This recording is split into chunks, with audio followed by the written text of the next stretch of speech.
Welcome to SV news. Nalgonda జిల్లా పరిషత్ సర్వసభ్య సమావేశానికి రోడ్లు భవనాల శాఖ మంత్రి జడ్పీ చైర్మన్ బండ నరేందర్ రెడ్డి, జిల్లా కలెక్టర్ నారాయణ రెడ్డి గారితో కలిసి తెలంగాణ శాసన మండలి చైర్మన్ గుత్తా సుఖేందర్ రెడ్డి గారు హాజరయ్యారు. ఈ సమావేశంలో జడ్పీటీసీలు, ఎంపీటీసీలు, ఎంపీపీలను సన్మానించారు.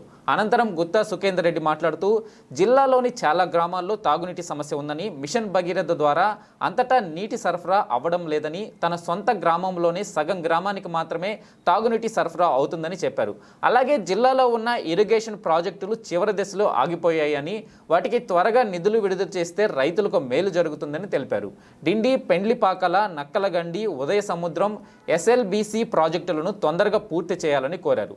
అలాగే ధర్మారెడ్డి, పిల్లాయిపిల్లి కెనాల్స్ పనులు పూర్తయ్యాయి, కానీ చివరి ఆయకట్టు వారికి నీరు రాకుండా మోటార్లు, పైప్ లైన్స్ ద్వారా అక్రమంగా నీటిని తీసుకుని వెళ్తున్నారని, అధికారులు త్వరగా స్పందించి నీటిని అక్రమంగా తీసుకువెళ్లకుండా చర్యలు తీసుకోవాలని సూచించారు. అలాగే ఎస్డిఎఫ్ నిధులను విడుదల చేసి పెండింగ్ బిల్లులను విడుదల చేయాలని కోరారు. గతంలో మన ఊరు మనబడి ప్రోగ్రాంలో పనులు ప్రారంభమయ్యి అసంపూర్తిగా ఉన్నాయి. విద్యాశాఖ అధికారులు వాస్తవ పరిస్థితిని ప్రభుత్వం దృష్టికి తీసుకువెళ్ళాలి.